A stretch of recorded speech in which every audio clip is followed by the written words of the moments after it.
Hello, I am the Irish guy, and what are you getting from Santa Claus? Me? Nothing. If I saw a strange man crawling down my chimney, I'd set fire to his shoes. But lads, today I'm going to compile a 23-man squad as if we were going to a tournament featuring one player from every Premier League club in 2023. Yes, that includes the relegated ones too. I'm trying to put together the worst squad. One player per team who had the worst individual 2023. And lads, this is going to be tough. Who do I pick for Aston Villa? And the rule is that, to be fair, these players have to have played at least 10 Premier League games since January.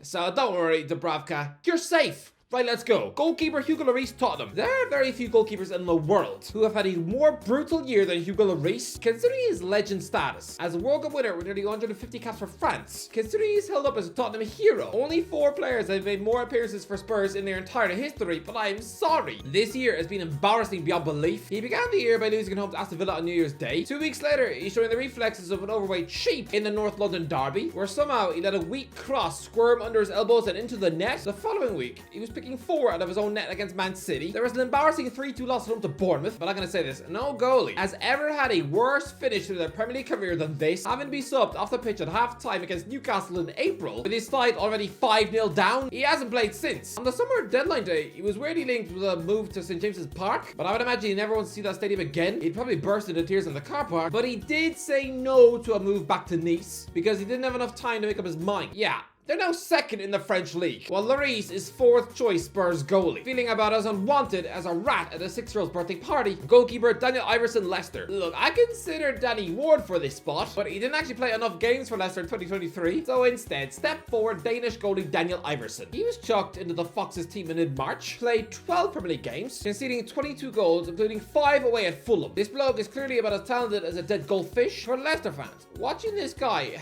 stand in net every week, finally be given his big chance after 7 years at the club with no debut, it was painful to watch. Anyway, the Leicester trust in Iverson is so dead in a ditch that new manager Enzo Maresca has only actually allowed him to sit on a championship bench once. What he's doing now, I have no idea. For all I know, he could have landed a new job of just buying Jamie Vardy his cookies and beer for lunch. Goalkeeper Illan Melier, Leeds United. Okay, to be fair, Illan Melier seems to be performing well for Leeds again in the championship, but this video is all about Premier League performances, and yeah, I'm gonna have 2 French goalies in my squad. At one point, this baby-faced child, someone who probably still has to bring his passport to nightclubs, someone who could probably still ride the bus for free, someone who looks like he still wets the bed 4 times a night. At one point, he was tipped to be the future France #1. Yeah, that now looks about as likely as me being forced to eat a puppy for my Christmas tea. I mean, lads, Chelsea have been consistently linked with this boy for years, but he had an appalling 2023. Real hideous stuff. He played 18 times in the Premier League, conceding 38 goals. In the month of April alone, he was losing 5-1, 6-1, and 4-1. I'm telling you, the Chelsea interest in Melier has been real, and considering they've made the Brighton 3rd choice goalie their #1,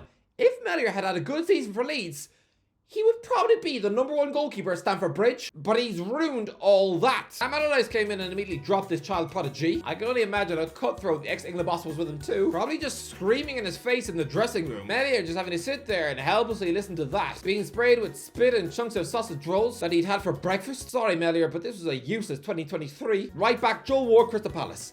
I'm being harsh. Ugh, no Crystal Palace player has really had a truly awful year. I feel like I'm picking on Joel Ward a lot here, because he hasn't been that bad. I mean, last season was a pretty decent effort for him, and he's been okay this time out too, but there's no one else to pick. Right back, Ashley Young, Aston Villa. How do I possibly find a player for Aston Villa in this list when they've won 15 home games on the bounce? It's hard trying to pinpoint a rubbish performer in this outstanding Villa team. It's a bit like walking into a French art gallery and trying to find a multi-million-pound piece of work that looks like the stupid kid's homework at school. Look, Ashley Young is a nearly 40-year-old bloke, and I'm impressed at how he's still going. I mean, what's his secret diet look like? Is he doing something rogue, like, I don't know, eating a baboon's heart for lunch? I mean, he's roughly the same age as Gabby Agbonlahor, right? Yeah, they were both on TalkSport together recently. Young looks like he still has a 6-pack, fit as a flea, while his mate Gabby, poor old Gabby, looks like he's now got all the pace of a worm and probably has at least 14 McDonald's boxes in his car. Listen, Young did okay at Villa last season, even if he was chewed apart like wet cardboard in a 4-2 defeat at home to Leicester in February, but it's more this season. He has been average for Everton,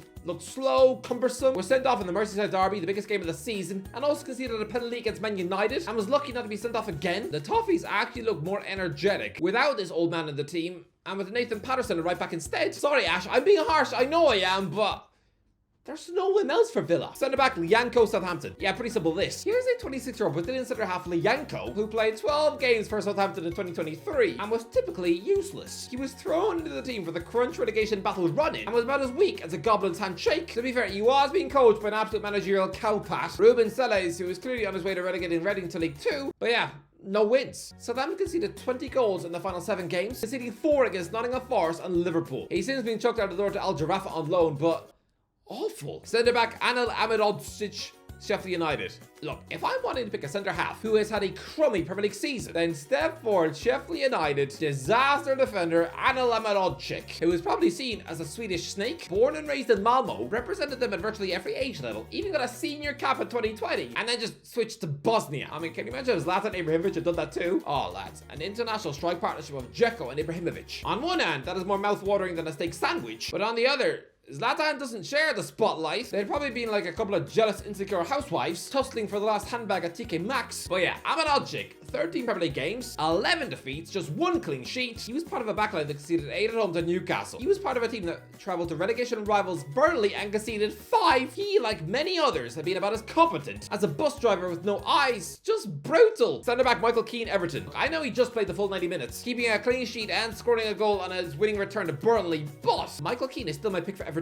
After being benched forever by Frank Lampard, Sean Dyche was then given the job, immediately gives Keane his first start of the season back in March, and they lose 4-0 at Arsenal. Undeterred by this sloppy, oafish pudding centre-back, he keeps picking the guy. Look, I know Keane has a big profile. He costs a lot of money, has played for England, probably still gets invited to Paul Pogba's birthday parties, even though Keane looks like he's all the personality of a brick. And yeah, his twin brother plays for Ireland. Well, come on, he played 10 games in a row last season. And yeah, I know he took the roof off with a ridiculous, swerving goal of the season contender against Spurs in a moment where he seemed to do a body swap with Stevie G, but otherwise, poor. He was finally dropped after a 4-0 loss at Aston Villa in August. By the way, the 3rd Premier League match this year where he has watched the opposition score 4 against Arsenal and Newcastle 2. Just not good, Mike. Centre-back Chris Mepham, Bournemouth. It is surprising to see experienced Welsh centre-back Chris Mepham making this list for Bournemouth, because it was only 5 minutes ago this fella was pretty highly rated. An ex-Chelsea centre-back who looked like he was soon going to be back at a top club. But no, he's had a bad year. Maybe that disastrous World Cup in Wales last Christmas just turned him into a miserable little piglet. Maybe he had such a crisis in confidence that, yeah, a year ago, maybe his wife had to coax him out from sobbing underneath the Christmas tree. But yeah, he was in and out of the team under Gary O'Neill and had real low points, like being part of a defence that lost 4-0 at home to West Ham. New boss Antony has very quickly decided that he's about as reliable as your granddad's bladder. Yeah, I mean, good luck sitting beside him on the train to Wigan. Your feet are soon gonna stink of broccoli and second-hand lemonade. He's been benched a lot, got back into the team with a squeaky win over Burnley, is given another start on the back 5 of the Etihad, and is hauled off at half-time with the team already 3-0 down, and has barely been seen since.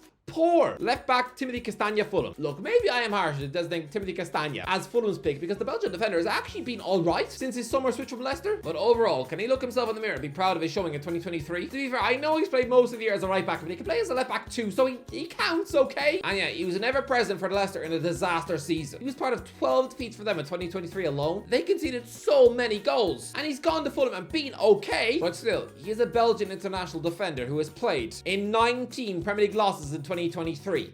Not good, Tim. Left back Josko Vardio, Man City. Look, this sounds absolutely insane to stick a £100 million man in the worst Premier League squad of the year. Imagine if this was real and this bloke had to be dealt the humiliation of being given an enveloped invitation, telling him to link up with this bunch of miserable flops. It's so unfair. Lads, Josko Vardio has been fine. But fine isn't good enough when you cost a monster amount of cash. Look, this is a Croatian centre-back superstar, and Guardiola is just doing what he did with Marc Laporte, taking a potential world-class centre-half and pushing him out wide for the insane levels of pressure that comes with a £90 million price tag. He has been underwhelming. 13 Premier League games, but he's failed to win 5 of them. That's nearly 50%. Defeats against Arsenal and Aston Villa. Chaotic 4-4, 3-3 and 2-2 draws with Chelsea, Tottenham and Crystal Palace. For his high standards, it's been average. Centre midfield, Marvelous Nakamba, Luton Town. Look, I am being really mean here. Aston Villa midfield misfit and Zimbabwe superstar Marvelous Nakamba has been fine. Not marvellous, fine. For the man's very limited talent. As a poor man's N'Golo Kante, actually, no. As a homeless man's N'Golo Kante, I think he's been decent, but the stats don't lie. He's played 13 league games and been part of 9 defeats.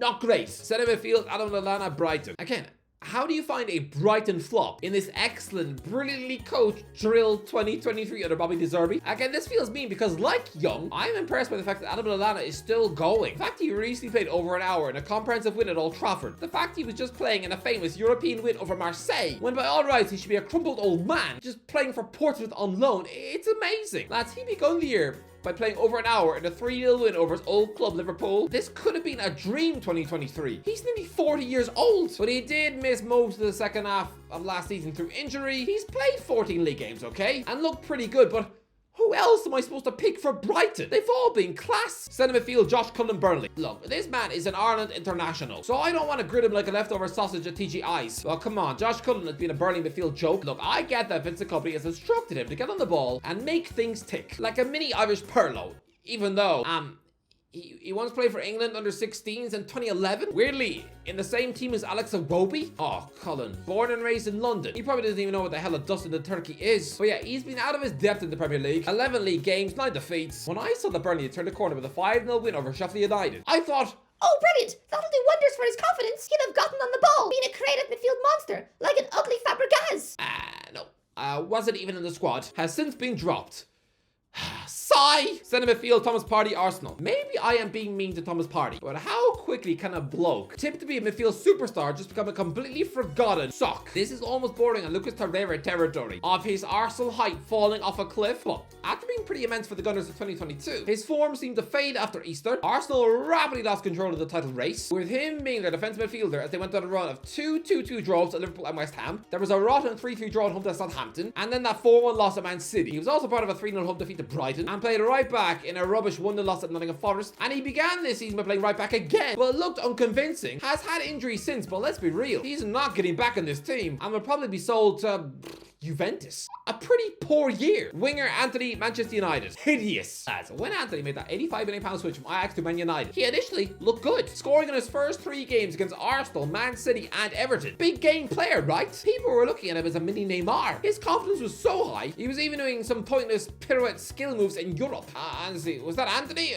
Jeremy Lynch. But no, his form in 2023 has been garbage beyond belief. He has played 30 Premier League games this year. 1 goal, 2 assists. No assists since May. No goals since mid-April. Is this for real? This is Memphis Depay levels of end product in a Manchester United shirt. And guess what? He was an expensive dud but from Holland too. Antony has played a part in 10 Premier League defeats this year, including 1 by 7 goals at Anfield. Yes, he tracks back. Oh, well done. But he's allergic to goals. He looks a severe downgrade on even a half-hearted Sancho. Just terrible. This is a fellow who clearly wanted to trademark his own celebration. You know that weird tiger growl? A bit like what Bafétimbi Gomi used to do? Yeah, he hasn't been able to celebrate since Easter. This is dreadful. Winger, Mykhailo Mudryk, Chelsea. Mykhailo Mudryk is Chelsea's version of Antony, another €100 million winger who cannot score. Lads, I said this a year ago. It looked like he was going to get a big monster move to Arsenal. That it was a laughable amount of cash. He goes to Chelsea instead, and everyone immediately assumed he'd be great. He was the hipster's choice. I remember he came on as a sub at Anfield in January. He jinked into the box once, and Twitter exploded in a sea of, oh my god, he's the real deal! Is he? Is he the real deal? Like Antony, he's also played 30 Premier League games this year, and his stats are marginally better. 2 goals, 4 assists. But he's also been part of 15 league defeats. It's horrible. It's a pathetic return on such eye-watering money. I remember when Manchester City were bidding a similar amount for Kaká, someone who was just a year out from winning the Ballon d'Or. But Mudryk, he's just Adam McGeady. Winger Andre Ayew, Nottingham Forest. You are probably shocked to see Andre Ayew make this list, because I would imagine about 20% of you didn't even realize that this ex-West Ham pudding was even in the Premier League this year. He was like, where's Wally? But yeah, Steve Cooper dragged in his old Swansea buddy to Forest in a panic move in January, and he was awful. This is a forward who was once so good in Wales that West Ham paid over £20 million to buy him, but this was a shadow. He played 13 league games, 0 goals, 0 assists, just a waste of a shirt. Winger Mickey Almiron, Newcastle. I feel very mean here, but who else am I gonna pick? Every player was featured over 10 times for Newcastle in 2023 has absolutely worked their socks off. They've all been great, even Dan Burn. Mickey Almiron at times has been very good. He has run himself into the floor, but I have to be harsh here, okay? Last season, Almiron scored 9 league goals before New Year's Day. Clearly egged on by Jack Grealish telling the world that he thinks he's about as talented as a Rice Krispie bun, but since then, 5 league goals and 2 assists. And the bloke plays every single week. He has worked hard and yeah, he has played well at times. Chucking him into the worst squad of 2023 is an absolute insult to the man. But I have to pick someone for Newcastle. I know it's harsh. I feel like I just kicked a puppy in the nose. Striker, Raul Jimenez, Wolves. I know he's out Fulham now, but still. Raul Jimenez still qualifies for Wolves. And overall, 0 goals in 11 league games for them in 2023. His final match was playing the full 90 minutes in a 5-0 loss at Arsenal, where he barely touched the ball. It's sad. Back in 2019, if you had predicted Jimenez's next move after Wolves, you'd think Manchester United for £60 million. Not Fulham on a free, where he's looked a bit better, scoring 4 goals in 16 league games. But he was also recently sent off for acting like a hungry zombie against Newcastle. Not good, Raul. Striker Danny Ings, West Ham. Danny Ings is finally finished. He's now approaching his Charlie Austin era of being a fat, bloated, has-been striker. This is really sad because for years, Ings was a fantasy football must-have, an underrated goal machine who was rivaling for golden boots at Southampton. He was like Darren Bent back in the day. Guaranteed goals for a mid-table club. It was only 2 summers ago he was getting linked with Man City.